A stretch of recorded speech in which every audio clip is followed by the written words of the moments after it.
गेल्या 3-4 दिवसापासून अनेक वेगवेगळ्या चर्चा ह्या ठिकाणी चालू आहेत.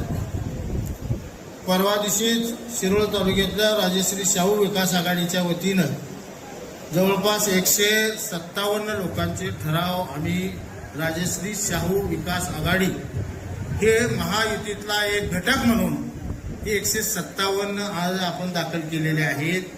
आज परत जवळपास 35 ठराव आज आपण ह्या ठिकाणी दाखल करतोय.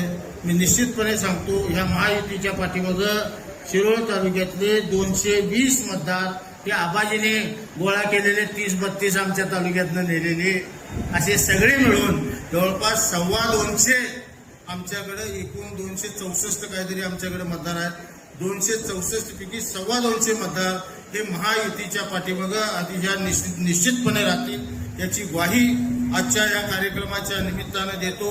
कोण काय म्हटलं, मगाने काही वक्त्यांनी या ठिकाणी उल्लेख केला, निवडणुका बिनविरोध होणार का नाही होणार.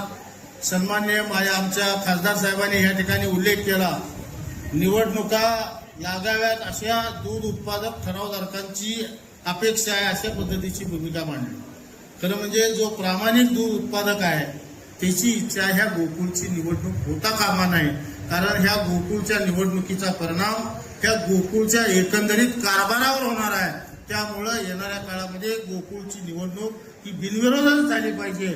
आणि ज्या वेळा 3-3.5 हजार एका बाजूला जर ठरावधारक असतील तर निश्चितपणे गोकुळची निवडणूक ही बिनविरोधच्या मार्गाने निश्चितपणे मार्गक्रमण करेल असा विश्वास आजच्या या कार्यक्रमाच्या निमित्ताने देतो. आज वेगवेगळ्या भारतीय जनता पार्टीचे सुद्धा ठराव आज दाखल होतात, जनस्वराज्य शक्तीचे ठराव होतात, परवा दिवशी राष्ट्रवादीचे ठराव झाले. त्या ठरावाची बेरीज मगा सांगितलं 6,000 का 7,000, पण मी तुम्हाला 100% गॅरंटी सांगतो किमान 3200च्या वर ह्या महायुतीचे ठराव आजच्या ह्या सगळ्या संकल्पनेतनं परवा दिवशीपर्यंतच्या जे शेवटच्या तारखेपर्यंत होतील. आणि निश्चितपणे महायुतीची सत्ता आजपर्यंत गोकुळ अनेक लोकांनी म्हणतात गोकुळ अमूल बरोबर कॉम्पिटिशन करतोय काय, अमूलच्या पुढे घेऊन जायचं काम ह्या महायुतीच्या जे पॅनल उभा राहील ते निश्चितपणे ह्या गोकुळला अमूलच्या पुढे घेऊन जायचा प्रयत्न करेल एवढा विश्वास देतो. शिरोळ तालुक्यातले सर्व दूध उत्पादक हे निश्चितपणे महायुतीच्या पाठीमागे राहतील एवढा विश्वास आपल्याला ह्या निमित्तानं देतो आणि थांबतो.